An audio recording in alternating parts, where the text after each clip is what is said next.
Hello everyone and welcome to Success Tree Punjab. सफलता के रुख में आपका बहुत बहुत स्वागत है।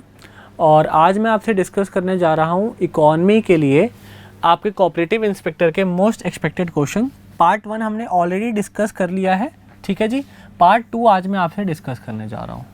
सो जस्ट रिक्वेस्ट है आपसे कि आप हमारे चैनल को सब्सक्राइब कर लीजिए ताकि आपको ये वीडियोस मिलते रहें, और साथ ही साथ आप हमारे टेलीग्राम चैनल को भी सब्सक्राइब कर सकते हैं, जिससे आपको ये सारी की सारी पीडीएफ्स जो मैं यहाँ पर करवा रहा हूँ और बाकी टीचर्स भी करवा रहे हैं वो आपको ऑटोमेटिकली अवेलेबल हो जाएंगी, ठीक है। चलिए तो आज का सेशन स्टार्ट करते हैं। सबसे पहला जो आज का हमारा क्वेश्चन है वो है हमारा the Indian innovation index is released by. जो इंडिया का इनोवेशन इंडेक्स है, इंडिया का इनोवेशन इंडेक्स का मतलब क्या है बेसिकली कि इंडिया इनोवेट कर रहा है कि नहीं कर रहा है, क्या इंडिया न्यू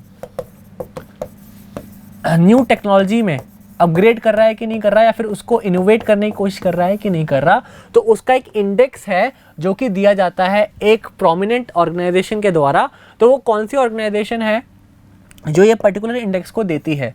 तो पहला जो आपके पास, हाँ जी, तो जो पहला ऑप्शन आपके पास अवेलेबल है वो है आपका नीति आयोग। दूसरा ऑप्शन आपके पास है department of science and technology. तीसरा ऑप्शन आपके पास है Indian institute of science education and research, that is आइजर। चौथा ऑप्शन आपके पास इंडियन स्पेस रिसर्च ऑर्गेनाइजेशन जो कि आपका इसरो, ठीक है। तो याद रखना है आपने, जो इंडिया इनोवेशन इंडेक्स है उसका जो इंडेक्स है बेसिकली कौन रिलीज करता है? नीति आयोग आपका रिलीज करता है। तो नीति आयोग क्या है? नीति आयोग एक बॉडी है जो बेसिकली 2015 में बनी थी, और किसकी जगह बनी थी? प्लानिंग कमीशन को इसने रिप्लेस किया था। प्लानिंग कमीशन कब बना था? आपका 1950 में बना था, ठीक है जी। तो ये नीति आयोग जो है वो आपके इंडियन इनोवेशन इंडेक्स का जो है ध्यान रखती है और इसी को रिलीज करती है। चलो तो दूसरा क्वेश्चन है आपका a situation where the labour that is employed in a job. मतलब एक ऐसा सिचुएशन जहां पर एक लेबर है वो एम्प्लॉयड है एक जॉब में, काम कर रहा है एक जॉब में, बट उसका यूटिलाइजेशन है, उस पर्टिकुलर पर्सन जो एम्प्लॉय किया है उसकी यूटिलाइजेशन अच्छे से नहीं हो पा रही है उस जॉब के लिए, ठीक है। That is for the production of goods and services. तो the employment does not contribute to the output. मतलब क्या बेसिकली, अगर मैं यहाँ तक आपको स्टोरी बताऊँ तो ये पूरी जो पैराग्राफ है वो क्या बोल रहा है कि एक लेबर है जिसको हमने नौकरी दे रखी है, हमने उसको एम्प्लॉय कर रखा है, बट वो जो पर्सन है वो कंट्रीब्यूट नहीं कर पा रहा है towards the production of goods and services. Production of goods and services में वो कंट्रीब्यूट नहीं कर रहा है, ठीक है। तो यहाँ पर विच of the following describe the above passage, जो ये हमने बात की है, तो क्या बात की है, फिर किस कंटेक्स्ट की बात हो रही है? In context of Indian economy. तो पहला है आपका रिसेशन, दूसरा है आपका डिस्गाइज्ड अनएम्प्लॉयमेंट, तीसरा है आपका अंडर डेवलपमेंट, और चौथा है आपका फ्रिक्शनल अनएम्प्लॉयमेंट। तो यहाँ पर अगर मैं आपसे डिस्कस करूँ तो यहाँ पर बात हो रही है डिस्गाइज्ड अनएम्प्लॉयमेंट की। डिस्गाइज्ड अनएम्प्लॉयमेंट का मतलब क्या होता है? जब मान लीजिए कि एक जगह 10 लोग चाहिए काम करने के लिए, बट आप 20 एम्प्लॉय कर देते हो, आपने 20 लोग लगा दिए। अब यहाँ पर देखिए, अगर वो काम 10 लोगों से हो सकता था तो एक्स्ट्रा 10 लोगों को लगाने की कोई भी ज़रूरत नहीं थी, क्योंकि ये 10 एक्स्ट्रा लोग जो आपने लगाए हैं वो एडिशनली कंट्रीब्यूट कुछ भी नहीं कर पाएंगे। बात समझ में आ रही है आपको?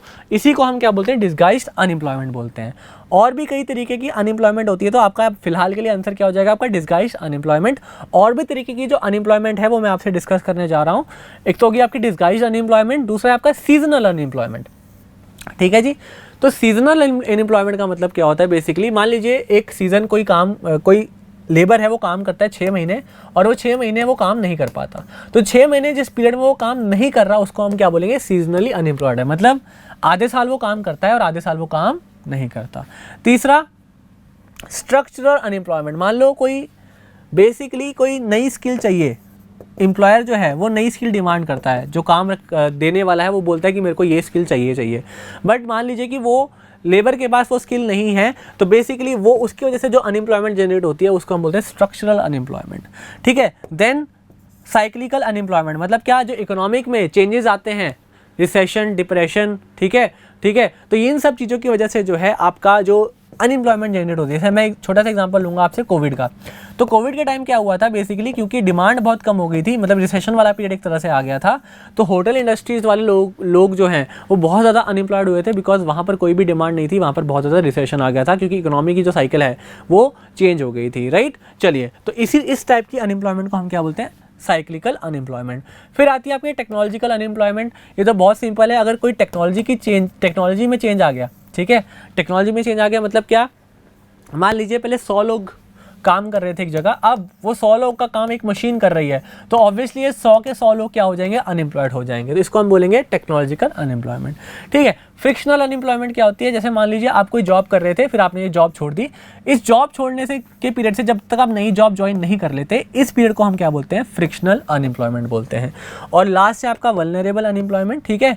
जो लोग इनफॉर्मल सेक्टर में काम कर रहे हैं, तो उनका कोई भी प्रॉपर डॉक्यूमेंटेशन नहीं है, उनके पास कोई भी प्रूफ नहीं है कि वो काम कर रहे हैं कि नहीं कर रहे हैं। ठीक है। उनके पास कोई भी एक्सपीरियंस लेटर नहीं है। ठीक है। तो उस केस में हम उनको क्या बोलते हैं, वल्नरेबल अनएम्प्लॉयमेंट। काम तो वो कर रहे हैं बट उनके पास प्रॉपर डॉक्यूमेंटेशन नहीं है। ठीक है। अगला क्वेश्चन है आपका, which of the following can be the source of human capital formation.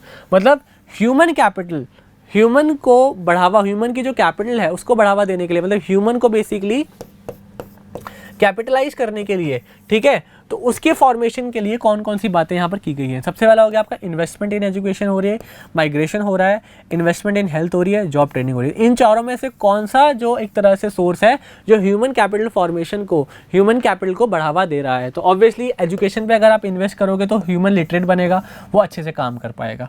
Migration मतलब अगर वो बेरोजगार है और अगर वो एक जगह से दूसरी जगह जो है माइग्रेट हो रहा है काम की सर्च में और वो काम सीखेगा अच्छे से, तो उसका कैपिटल डेवलपमेंट ऑटोमेटिकली हो जाएगा। फिर अगर आप हेल्थ सेक्टर पे इन्वेस्ट कर रहे हो तो आप लोगों की जान बचा रहे हो, जान बचाने से क्या होगा, ह्यूमन कैपिटल जो है फॉर्मेशन होगा, ह्यूमन की जो कैपिटल है उसकी फॉर्मेशन होगी। और लास्ट आपका जॉब ट्रेनिंग, अगर आप प्रॉपर तरीके से ट्रेनिंग दे रहे हो उस पर्टिकुलर एम्प्लॉय को या फिर पर्टिकुलर पर्सन को, तो उसकी स्किल्स ऑब्वियसली इनहांस होगी, जो कि कंट्रीब्यूट करने वाला है ह्यूमन कैपिटल फॉर्मेशन में। तो आपका जो आंसर होगा that will be D, that is 1, 2, 3 and 4। अगला जो क्वेश्चन है आपके पास वो है आपका, consider the following statement with regard to Indian economy on the eve of independence. तो इंडिपेंडेंस के टाइम की बात यहाँ पर की गई है। इंडिपेंडेंस कब मिला था हमें, 1947 में मिला था। तो उस टाइम की बातें यहाँ पर की गई हैं। सबसे पहला हो गया एग्रीकल्चर प्रोड्यूस बिकेम लो। ठीक है। ऑब्वियसली जो एग्रीकल्चर प्रोड्यूस था वो लो हो गया था, बट ओवरऑल टर्म्स में ग्रोथ मिली थी। मतलब फॉर द टाइम बिंग 1947 में, मतलब मान लीजिए अगस्त महीने में प्रोडक्शन जो है लो हो गया। ठीक है, ठीक है, मान लेते हैं, बट जो ओवरऑल पूरे साल का जो एक्सपीरियंस था वो था ग्रोथ। ठीक है। तो पहला तो आपका ये बोल रहा है, बिल्कुल ठीक है। The most important characteristics of Indian foreign trade through out the colonial period that was generation of export surplus. तो ये भी बिल्कुल सही है, क्योंकि अल्टीमेटली क्या हुआ था, रॉ मटेरियल बहुत ज़्यादा जो है वो बाहर सप्लाई हो रहा था, तो एक्सपोर्ट जो है बहुत ज़्यादा हो रहा था। ठीक है। The share of service sector in the workforce और higher than the manufacturing sector. तो यहाँ पर जो देखो 3 टाइप के सेक्टर्स होते हैं आपकी इकॉनमी में। ठीक है। 3 टाइप के सेक्टर्स होते हैं आपकी इकॉनमी में। पहला हो गया आपका प्राइमरी सेक्टर, जिसको हम एग्रीकल्चर सेक्टर भी बोलते हैं। दूसरा सेकेंडरी सेक्टर, जो मैन्युफैक्चरिंग सेक्टर में आता है। और तीसरा हो गया आपका टर्शियरी सेक्टर, जिसको हम सर्विस सेक्टर के नाम से भी जानते हैं। तो उस टाइम बेसिकली जो अंग्रेज थे या फिर जो कॉलोनियल पीपल थे, उन्होंने क्या किया था कि इंडिया में मैन्युफैक्चरिंग जो हब्स हैं वो नहीं खोले थे, बिकॉज वो चाहते थे कि इंडिया का विकास ना हो उतने अच्छे तरीके से। बट हाँ, सर्विस सेक्टर जैसे सिपाही वगैरह हो गए, उनको उस केस में एम्प्लॉयमेंट जो है मिली थी। तो हेंस आपका ऑप्शन क्या हो जाएगा, 1, 2 and 3 will be your answer. चलो अगला क्वेश्चन है आपका, consider the following statement regarding second 5 year plan. तो जो बेसिकली 5 ईयर प्लान जो है प्लानिंग कमीशन के अंडर जो है वो 5 ईयर प्लान बनाए गए थे। 1950 में आपकी प्लानिंग कमीशन की स्थापना हुई थी। ठीक है। तो इसके जो चेयरमैन होते हैं वो क्या होते हैं, आपके प्राइम मिनिस्टर होते हैं। तो यहाँ पर प्लानिंग कमीशन ने फर्स्ट 5 ईयर प्लान जो है कब लॉन्च किया था, 1951 से लेकर 1956 तक। और जो दूसरा 5 ईयर प्लान था वो था आपका 1956 से लेकर 61 तक। ठीक है जी। तो 1956 वाला जो आपका 5 ईयर प्लान था वो बेसिकली हैरोड-डॉमर मॉडल के ऊपर डिपेंड था। हैरोड-डॉमर मॉडल क्या बोलता है, जो आपका प्रोमिनेंट सेक्टर है, मतलब जो उस टाइम हमारा एग्रीकल्चर सेक्टर था वो मोस्ट प्रोमिनेंट सेक्टर था, तो उसको आप बढ़ावा दीजिए। ठीक है। तो पहला 5 ईयर प्लान तो एग्रीकल्चर सेक्टर में ही निकल गया। बट जो दूसरा 5 ईयर प्लान था वो किसके ऊपर बेस्ड था, महालनोबिस मॉडल के ऊपर डिपेंड था, महालनोबिस मॉडल। ठीक है। एंड ये बात करता था इंडस्ट्रियलाइजेशन की। इसी 5 ईयर प्लान के कारण जो है पंडित जवाहरलाल नेहरू जी को फादर ऑफ इंडस्ट्रियल रेवोल्यूशन कहा जाता है। तो पहला जो ऑप्शन आपका है यहाँ पर, the second 5 year plan was based on ideas Mahalanobis, ये बिल्कुल सही है। The model emphasize upon the development of heavy industries, ये भी बिल्कुल सही है। तो आपका ऑप्शन क्या होगा, दैट इज बोथ 1 एंड 2, सी आपका आंसर हो जाएगा यहाँ पर। ठीक है जी। चलो अगला जो क्वेश्चन है आपका वो बात करता है इकोनॉमिक रिफॉर्म्स के बारे में। तो जो इकोनॉमिक रिफॉर्म्स हुए थे वो 1991 में कौन से रिफॉर्म्स हुए थे, लिबरलाइजेशन, प्राइवेटाइजेशन एंड ग्लोबलाइजेशन। ये 3 रिफॉर्म्स जो है यहाँ पर लाए गए थे। क्यों लाए गए थे, पहला severe balance of payment crisis with higher current account deficit. Balance of payment crisis मतलब क्या होता है, जब आप देखिए बेसिकली आप क्या कर रहे हैं, या तो आप एक्सपोर्ट करते हैं बैलेंस ऑफ पेमेंट वाला जो क्राइसिस होता है बेसिकली इंपोर्ट एक्सपोर्ट में यूज़ होता है। तो जब आप एक्सपोर्ट करते हैं तो आपके पास पैसा आता है, अब आप इंपोर्ट करते हैं तो आपको पैसा जो है देना पड़ता है फॉरेन कंट्रीज़ को। तो जब आपका इंपोर्ट ज़्यादा होगा एक्सपोर्ट से तो ऑब्वियसली आपको पेमेंट ज़्यादा करनी पड़ेगी। तो यहाँ पर जो पहला कारण था जिससे जो डेफिसिट का कारण था कि मतलब आपको पेमेंट ज़्यादा करनी है बल्कि आपकी इनकम कम है, तो ये आपका पहला कारण था जो आपका 1991 की क्राइसिस के ऊपर लेके गया था। दूसरा जो कारण था वो था गवर्नमेंट का रोल, क्योंकि उस टाइम क्या था, लिबरलाइजेशन, प्राइवेटाइजेशन, ग्लोबलाइजेशन नहीं था, मतलब प्राइवेटाइजेशन नहीं था, मतलब गवर्नमेंट का बेसिकली ज़्यादा रोल था एंड डेवलपमेंट। ठीक है। तीसरा था आपका sharp fall in employment growth. ठीक है, ये तो ठीक ठीक थी, इतना शार्प फॉल नहीं हुआ था। And drastic fall in GDP growth, ये भी जीडीपी ग्रोथ का भी फॉल ड्रास्टिक नहीं हुआ था। तो जब पहले दो आपके कारण है, मुख्य कारण है किसके, आपके इकोनॉमिक रिफॉर्म्स के लाने के, तो आंसर आपका क्या हो जाएगा, B, that is 1 and 2 only. ठीक है, तो आपका आंसर क्या हो जाएगा, 1 and 2। ठीक है, चलो अगला जो क्वेश्चन है आपका वो है with reference to tracking the progress of different sustainable growth in India.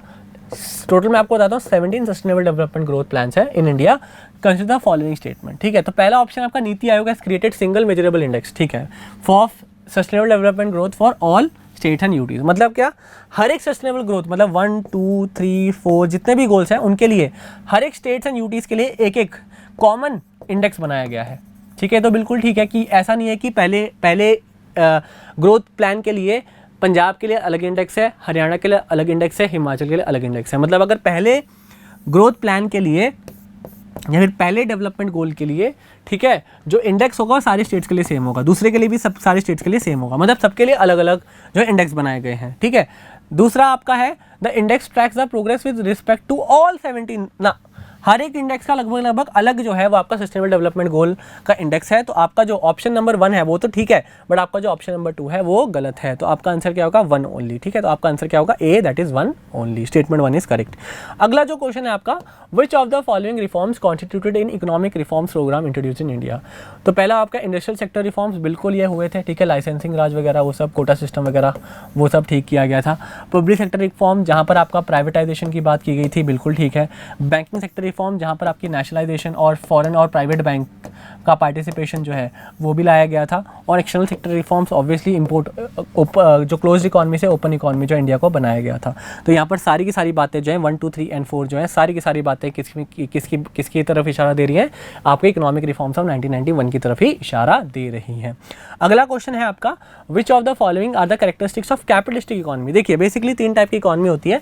एक हो गया आपका कैपिटलिस्टिक इकॉनमी, ठीक है, कैपिटलिस्टिक जहाँ पर प्राइवेट सेक्टर का सारा रोल आता है। एक होता है आपका सोशलिस्टिक इकॉनमी, सोशलिस्टिक इकॉनमी में क्या रहता है, गवर्नमेंट सेक्टर का पूरा रोल रहता है। और तीसरा होता है मिक्स्ड इकॉनमी। ठीक है, मिक्स्ड इकॉनमी क्या होता है, थोड़ा बहुत प्राइवेट कंट्रीब्यूट करेगा, प्राइवेट प्लेयर्स कंट्रीब्यूट करेंगे और थोड़ा बहुत गवर्नमेंट कंट्रीब्यूट करेगा। ठीक है, तो जो इंडिया है फिलहाल के लिए वो कौन सी इकॉनमी है, मिक्स्ड इकॉनमी है। ठीक, तो यहाँ पर हम बात करने वाले हैं कैपिटलिस्टिक इकॉनमी के बारे में।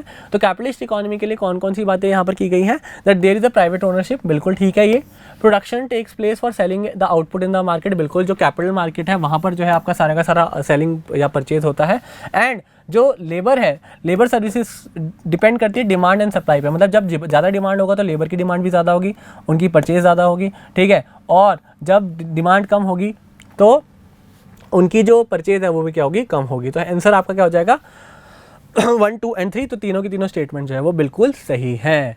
अगला क्वेश्चन जो है वो आप बात करता है कंसिडर द फॉलोइंग पेयर्स। तो पहला है गांधीयन प्लान, पंडित जवाहरलाल नेहरू ने बनाया था, बिल्कुल गलत है। सर्वोदय प्लान जयप्रकाश नारायण जी ने बनाया था, बिल्कुल सही है। तो आपका आंसर क्या हो जाएगा, विच of the pairs give is correct. तो आपका आंसर क्या हो जाएगा, 2 only will be your answer. ठीक है, अगला जो क्वेश्चन है आपका वो है consider the following passage an economic. यहाँ से हम पढ़ते हैं an economic system in which it is only the government, सिर्फ government which decide what is good for people of the country and how it is to be produced and distributed। तो यहाँ पर जो बात हो रही है, आपने देखा मैंने अभी 3 चीज़ों के बारे में बताया था आपको, कैपिटलिस्टिक इकॉनमी, मिक्स्ड इकॉनमी और सोशलिस्टिक इकॉनमी, राइट। तो यहाँ पर बात कर रही है जहाँ पर गवर्नमेंट सारा का सारा जो है डिसाइड कर रही है, सारी की सारी चीज़ें जो है डिसाइड कर रही है। तो आप सिंपल सी बात यहाँ पर ये है, किसकी बात हो रही है यहाँ पर, सोशलिस्टिक इकॉनमी की बात हो रही है, बिकॉज जो किसकी बात हो रही है यहाँ पर, गवर्नमेंट की बात हो रही है। ठीक है, तो आपका आंसर क्या होगा, दैट इज सोशलिस्टिक इकॉनमी। अगला जो क्वेश्चन है आपका, which of the following are considered to as a stock variable. देखो 2 टाइप के वेरिएबल्स होते हैं आपके पास, एक होता है स्टॉक वेरिएबल और एक होता है आपका फ्लो वेरिएबल। ठीक है, एक होता है आपका स्टॉक वेरिएबल और दूसरा होता है आपका फ्लो वेरिएबल। स्टॉक वेरिएबल मतलब क्या, ये किसकी बात करता है, पॉइंट ऑफ टाइम की बात करता है कि इस टाइम मेरे पास कितने पैसे हैं। अगर मैं आपसे पूछूं कि अभी फिलहाल आपके अकाउंट में कितने पैसे पड़े हैं, तो वो किस में आ जाएगा, स्टॉक वेरिएबल में आ जाएगा। या फिर मैं आपसे पूछूं कि अभी आपके पास कितनी बुक्स पड़ी हैं, तो वो आपका स्टॉक वेरिएबल में आ जाएगा।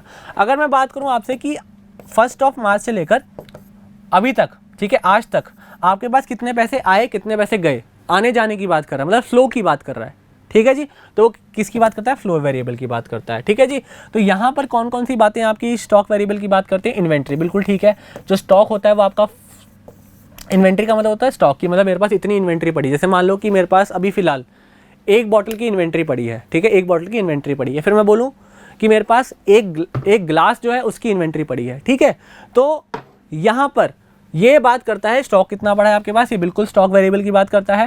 देन प्रॉफिट तो पूरे साल में आप निकालते हो कि पूरे साल में आपने कितना कमाया, कितना गया, तो ये प्रॉफिट तो स्टॉक वेरिएबल की बात नहीं करते हैं।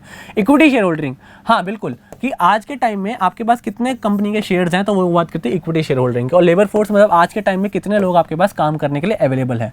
तो आपका आंसर क्या हो जाएगा, फर्स्ट बिल्कुल आपका स्टॉक वेरिएबल है, तीसरा भी आपका स्टॉक वेरिएबल है, एंड फोर्थ भी आपका स्टॉक वेरिएबल है। तो कौन सा ऑप्शन होगा आपका, 1, 3 and 4, that is answer B, ठीक है। बी आपका क्या हो जाएगा, आंसर हो जाएगा, ठीक है। चलो अगला जो क्वेश्चन है आपके पास वो है आपका open economy system. Open economy मतलब 2 टाइप की इकोनॉमी होती है, क्लोज्ड इकोनॉमी जहां पर एक्सपोर्ट और इंपोर्ट नहीं होता, एंड ओपन इकोनॉमी जहां पर एक्सपोर्ट एंड इंपोर्ट होता है, ठीक है जी। तो ओपन इकोनॉमी की यहाँ पर बात हो रही है, तो कंज्यूमर पहला ऑप्शन आपके पास ओपन इकोनॉमी के कंटेक्स्ट में यहाँ पर बात कर रहे हैं हम। तो consumer have choice to purchase both domestic and foreign routes, ये बिल्कुल सही स्टेटमेंट है ओपन इकोनॉमी के बारे में।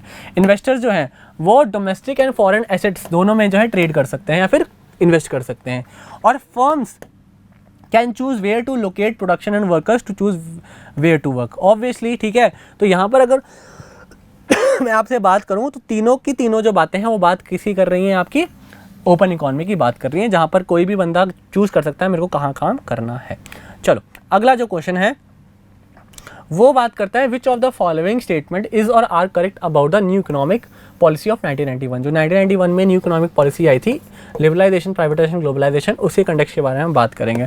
पहला है आपका, it is allowed private players in all sectors of the economy without restrictions, ठीक है। It wanted to convert Indian economy to market economy, नहीं, कैपिटलिस्टिक इकोनॉमी में नहीं कवर अप करना है इसको। ये नहीं है कि आप एलपीजी लाके पूरा का पूरा जो इंडियन इकोनॉमी का जो मिक्स्ड इकोनॉमी वाला कंटेक्स्ट है उसको आप कैपिटलिस्टिक इकोनॉमी में चेंज कर दो, नहीं, ये बिल्कुल गलत है। It wanted to permit the international flow of goods and services without any restriction, नहीं, बिल्कुल भी नहीं, विद रेस्ट्रिक्शंस होंगी। बिकॉज ये नहीं है कि कोई मान लो कल को टेररिस्ट इंडिया में पैसा लगाना चाहता है तो वो टेररिस्ट आके यहाँ पर पैसा लगा दे, ठीक है, जो अलाउड नहीं है बेसिकली, ठीक है। मान लीजिए कोई टेररिस्ट चाहता है कि वो इंडिया में आके पैसा लगे, तो ऑब्वियसली अगर कोई रिस्ट्रिक्शन नहीं होगा तो वो फ्रीली अपना जो पैसा है वो यहाँ पर इन्वेस्ट कर सकता है। बात समझ में आ गई आपको। तो आपका यहाँ पर आंसर क्या हो जाएगा, that is B which is 1 only, I think, ठीक है, हाँ 1 ओनली, बिल्कुल सही। तो 1 ओनली आपका आंसर हो जाएगा, पहला ऑप्शन आपका बिल्कुल सही है। चलिए जी अगला जो क्वेश्चन है आपका, which of the following veg can help in achieving the inclusive growth. Inclusive growth का मतलब क्या होता है, सबका साथ सबका विकास, ठीक है। तो पहला ऑप्शन आपके पास हायर एम्प्लॉयमेंट ग्रोथ रेट, बिल्कुल, अगर सबको एम्प्लॉयमेंट मिल रही है तो सबका इंक्लूसिव ग्रोथ, सबका साथ सबका विकास हो रहा है। जेंडर डिस्क्रिमिनेशन मतलब क्या, मेल और फीमेल के बीच में जो डिस्क्रिमिनेशन है वो कम से कम हो रहा है, बिल्कुल सबका साथ सबका विकास हो रहा है। फिर तीसरा है higher level of income inequality, मतलब आप इनकम इनक्वालिटी को बढ़ावा दे रहे हो, तो ये तो चलो ठीक है, कोई दिक्कत नहीं है। Then increasing rural urban gap, ठीक है, ये भी आप क्या कर रहे हो, ये भी बिल्कुल गलत कर रहे हो। तो आप देखो सिंपल सी बात है, ये दो चीज़ें आप सही कर रहे हो, ठीक है, कि आप एम्प्लॉयमेंट ग्रोथ रेट ज़्यादा दे रहे हो, जेंडर डिस्क्रिमिनेशन को कम कर रहे हो, बट यहाँ पर 2 चीज़ें आप गलत कर रहे हो, ठीक है। Higher level of income inequality मतलब क्या, आप मेल और फीमेल के बीच में इनकम इनइक्वालिटी को बढ़ा रहे हो, तो ये गलत बात है, आपको इक्वल रखना है दोनों को। और यहाँ पर रूरल एरिया और अर्बन एरिया के बीच में आप गैप बढ़ा रहे हो, ये भी आप गलत कर रहे हो, आपको ये ऐसा नहीं करना। तो आपका आंसर क्या हो जाएगा, 1 and 2, that is answer number B, ठीक है। चलो अगला जो क्वेश्चन है आपका वो है आपका, which of the following steps is or are taken by government to promote the inclusive growth. तो इंक्लूसिव ग्रोथ के लिए कौन कौन से प्लान्स जो है लाए गए हैं।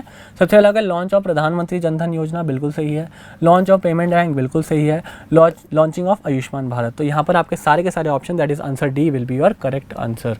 चलो अगला क्वेश्चन है आपका, which of the following situation best describe the terms decoupling. ठीक है, डीकपलिंग का मतलब बेसिकली क्या होता है, जब आपकी ग्लोबल इकॉनमी बहुत बढ़ रही होती है बट उसके हिसाब से आपकी जो होम इकॉनमी होती है, फिर जो कंट्री की इकॉनमी होती है, वो इतनी तरीके से नहीं बढ़ रही होती, उस सिचुएशन को हम क्या बोलते हैं, डीकपलिंग बोलते हैं। तो पहले आपके पास ऑप्शन, पहला ही ऑप्शन मेरे हिसाब से सही है आपका, the economy does not grow or slow down in sync with the global economy. बाकी बात करते हैं दूसरे ऑप्शन, इंपोर्ट डिक्रीज हो गया, ठीक है, गवर्नमेंट का एक्सपेंडिचर डिक्रीज हो गया, इंक्रीज़ हो गया, सॉरी, बल्कि रेवेन्यू कलेक्शन कम हो गया और एक्सपेंडिचर इंक्रीज़ हो गया, और physical consolidation take place along with increase public investment. तो ये तीनों के तीनों जो ऑप्शन है वो बिल्कुल गलत है, आपका ऑप्शन नंबर ए बिल्कुल सही है। अगला जो क्वेश्चन है आपका वो बात करता है, consider the following statement, final goods and services produced in an economy are either in form of consumption or capital goods. दूसरा ऑप्शन है आपके पास, capital through goods though not directly consumed in transformed in economic process and converts into goods that can be directly consumed।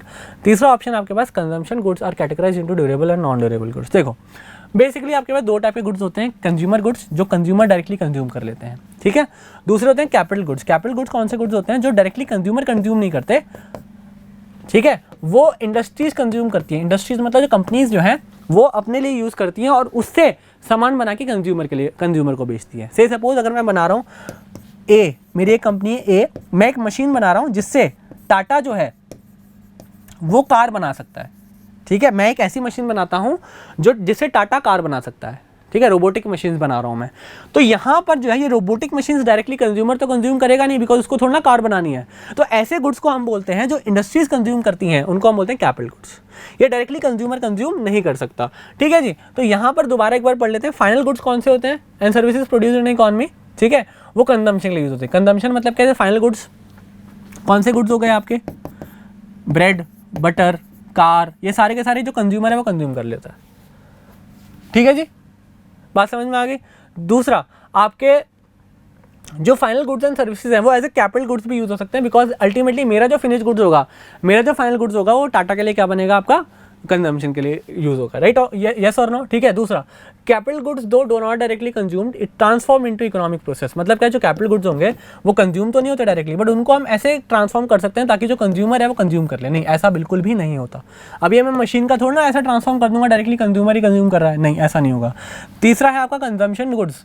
जो consumption goods होते हैं, जो consumer goods होते हैं, बेसिकली वो कंज्यूम करते हैं, वो एक तो ड्यूरेबल हो गए जो बहुत टाइम तक चलते हैं, और नॉन ड्यूरेबल जो जिनका जो है टाइम नहीं होता, वो आपको कंज्यूम करने पड़ते हैं डायरेक्टली, ठीक है। तो ऑब्वियसली कौन सा स्टेटमेंट यहाँ पर आपका करेक्ट है, तो आप समझ ही गए होंगे कि आपके जो सॉरी बी है, दैट इज 1 and 3, जो क्योंकि ये तो बिल्कुल गलत है, फर्स्ट और थर्ड जो ऑप्शन है वो आपका बिल्कुल सही है।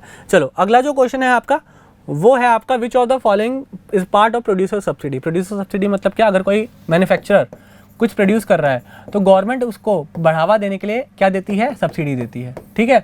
तो कौन कौन से एरियाज में मिलती है, एक तो फर्टिलाइजर्स में, एग्रीकल्चर को बढ़ावा देने के लिए, और शुगर, अगेन शुगर भी एग्रीकल्चर सेक्टर में आता है। तो इन दो काम के लिए जो है प्रोड्यूसर जो है सब्सिडी मिलती है गवर्नमेंट ऑफ इंडिया के द्वारा। तो आपका आंसर क्या हो जाएगा, 1 and 4। बाकी वाटर और रेलवे के लिए आपको नहीं मिलती, तो आंसर आपका सी हो जाएगा, ठीक है। चलो अगला क्वेश्चन है आपका, consider following statement with respect to various sector of economy. तो आपको मैंने ऑलरेडी बता दिया है कि 3 सेक्टर्स होते हैं इकॉनमी के। एग्रीकल्चर सेक्टर किसकी बात करता है, प्राइमरी सेक्टर की। ऑल इंडस्ट्रीज एक्टिविटी, देखो जरूरी नहीं है कि सारी की सारी इंडस्ट्रीज एक्टिविटीज जो है सेकेंडरी सेक्टर में है, बिकॉज माइनिंग वाला काम होता है। माइनिंग मतलब क्या हुआ, आप नेचुरल रिसोर्स यूज कर रहे हो, जो अर्थ से एक्सट्रैक्ट कर रहे हो, तो अर्थ से आप जो भी चीज़ एक्सट्रैक्ट करते हो वो आपका प्राइमरी सेक्टर में आता है, ना कि सेकेंडरी सेक्टर में, ठीक है। तो इंडस्ट्रियल एक्टिविटी जरूरी नहीं है सारी की सारी जो है वो सेकेंडरी सेक्टर में आए। कुछ ऐसी इंडस्ट्रियल एक्टिविटी जो अर्थ से रिसोर्सेज निकालने की बात करती है वो आपकी किस में आती है, प्राइमरी सेक्टर में आती है, ठीक है। तीसरा, service sector includes only those activities that help in production of goods, ठीक है। Service sector he production of goods की बात नहीं करता, ये सर्विसेज देने की बात करता है। जैसे एक डॉक्टर सर्विसेज देता है, डॉक्टर जो है वो गुड्स सप्लाई नहीं करता, गुड्स की प्रोडक्शन नहीं करता, वो सर्विसेज देता है पेशेंट को ठीक करने की, ठीक है। तो आपका which of the given above statement is incorrect, तो आपको पता लग ही गया होगा 2 और 3। सेकंड भी स्टेटमेंट आपका बिल्कुल गलत है और थर्ड स्टेटमेंट भी आपका बिल्कुल गलत है, तो आपका आंसर क्या हो जाएगा, सी हो जाएगा। अगला जो है आपका question, which of the following are the factors of production used in the production of goods and services. तो आपको ऑलरेडी मैंने बता रखा है कि 4 फैक्टर्स ऑफ प्रोडक्शन होते हैं, लैंड, लेबर, कैपिटल और एंटरप्रेन्योरशिप। लैंड के बदले जो है वो क्या मिलता है, रेंट मिलता है। लेबर के बदले क्या मिलता है, वेजेस मिलते हैं। कैपिटल के बदले इंटरेस्ट मिलता है, और एंटरप्रेन्योर को क्या मिलता है, प्रॉफिट मिलता है, ठीक है। तो यहाँ पर जो आपका मनी है वो आपका एक तरह से फैक्टर्स ऑफ प्रोडक्शन में नहीं आता, लैंड, लेबर, कैपिटल और एंटरप्रेन्योर आता है। तो आपका आंसर क्या हो जाएगा 1, 2, 4 and 5, that is option number D. D आपका आंसर जो है बिल्कुल सही है। ठीक है जी, चलो अगला क्वेश्चन है आपके पास, goods X and Y are consider to be complementary good. Complementary good कौन से गुड्स होते हैं, समझिए बात, जो एक साथ कंज्यूम होते हैं, जैसे कार और पेट्रोल। ठीक है, कार और पेट्रोल एक साथ यूज होंगे, बिकॉज अगर आपके पास कार है तो आप पेट्रोल तो कंज्यूम करोगे, यस और नो। तो ऐसे गुड्स जो एक साथ कंज्यूम होते हैं उसको हम कॉम्प्लीमेंट्री गुड्स बोलते हैं। ठीक है, तो ये बोल रहा है कि if prices of goods x, मतलब मान लीजिए कार का जो प्राइस है वो बढ़ गया, तो ऑटोमेटिकली क्या होगा, then what would happen to the demand of goods Y. तो ऑब्वियसली क्या होगा, अगर आप कार का प्राइस बढ़ रहा है तो कार के जो परचेजर है वो कम हो गए, मतलब अगर मान लो कार का प्राइस पहले 10 लाख था, 12 लाख हो गया, तो कम लोग बाय करेंगे बिकॉज महंगा हो चुका है। तो उससे क्या होगा, पेट्रोल की डिमांड भी क्या हो जाएगी, कम हो जाएगी। तो ये क्या हो जाएगा आंसर आपका, डिक्रीज इन डिमांड। ठीक है जी, चलो अगला क्वेश्चन है आपका, consider the following statement about national statistical commission. तो ये एक स्टैट्यूटरी बॉडी है, बिल्कुल भी नहीं, ये एक नॉन स्टैट्यूटरी बॉडी है। स्टैट्यूटरी बॉडी कौन सी बॉडी होती है, जो बेसिकली एक पर्टिकुलर एक्ट से पास की जाती है। ठीक है, तो जो आपका एनएसएससी है तो वो आपका स्पेसिफिक एक्ट से पास नहीं की गई है, तो एक नॉन स्टैट्यूटरी बॉडी है। तो पहला ऑप्शन आपका बिल्कुल भी गलत है। दूसरा, chief statistical India will be a chairperson of the body, ना बिल्कुल भी नहीं, ये एक सर्च कमेटी है जो इसको डिसाइड करती है कि भाई इसका जो चेयरमैन होगा वो कौन होगा। तो आपका ना ही पहला स्टेटमेंट ठीक है, ना ही आपका दूसरा स्टेटमेंट ठीक है। तो आपका आंसर क्या हो जाएगा, डी आपका आंसर हो जाएगा, राइट। चलो अगला क्वेश्चन है आपका, which among the following could be the implication of poor tax GDP ratio. पहले आप टैक्स जीडीपी रेशियो मतलब अगर आपका जीडीपी ग्रो कर रहा है तो आपका टैक्स भी ग्रो करेगा, बिकॉज अल्टीमेटली अगर इकोनॉमी में ग्रोथ आ रहा है, जीडीपी का ग्रोथ आ रहा है, तो आपका टैक्स, जो लोग टैक्स देंगे वो भी बढ़ेगा। बट अगर ये पुअर है, अगर आपका टैक्स जीडीपी रेशियो पुअर है, तो इसका क्या क्या मतलब हो सकता है, that is lowering of GDP, parallel economy, social contract. तो कौन कौन से आपके यहाँ पर ऑप्शंस हैं वो सही है। तो आपको यहाँ पर मैं बताना चाहता हूँ कि आपके सारे के सारे जो बात करते हैं, सारे के सारे लोअर, जीडीपी का लोअर होना, ठीक है, पुअर टैक्स रेशियो मतलब जीडीपी ग्रोथ नहीं हुई है ऑब्वियसली, पैरेलल इकोनॉमी चल रही है, ठीक है, और सोशल कॉन्ट्रैक्ट हो रहा है, मतलब जो सोशल एक्सपेंडिचर है वो भी क्या हो रहा है, कम हो रहा है। तो ये हो गया आपका आंसर। लास्ट आपके पास क्वेश्चन है आज का, जो है which of the following is considered in the calculation of national income of the country. तो इन चारों में से कौन सा जो है नेशनल इनकम की कैलकुलेशन के लिए यूज़ होता है। पहले इन्वायरमेंटल कॉस्ट, बिल्कुल भी नहीं। कॉस्ट पे टू द डोमेस्टिक स्टाफ, जैसे अभी मैंने आपको बताया लैंड, लेबर, कैपिटल, एंटरप्रेन्योर, तो लेबर को क्या पे होता है, वेजेस पे होता है, तो वेजेस आपके इसके अंडर कवर अप हो गए। देन केयर इकॉनमी एंड चौथा आपका पैरेलल इकॉनमी। तो यहाँ पर सिर्फ ये आपका ऑप्शन नंबर बी है जो कि सही है, और आपका आंसर क्या हो जाएगा, ऑप्शन नंबर बी। ठीक है, तो नेशनल इनकम कैलकुलेशन के लिए आप वेजेस को कंसीडर करते हैं, बाकी इन तीनों को कंसीडर नहीं करते हैं जो आपको यहाँ पर ऑप्शंस गिवन है। तो आई होप कि आपको सारे के सारे क्वेश्चन जो है समझ में आ गए होंगे। Thank you so much for today's session. अगर आपको कोई भी डाउट है तो आप कमेंट बॉक्स में लिख सकते हैं, मैं आपको रिप्लाई कर दूंगा। एंड साथ ही साथ आप टेलीग्राम ग्रुप ज्वाइन कर लीजिए जहाँ पर आपको इसकी PDF मिल जाएगी। Thank you so much for the day.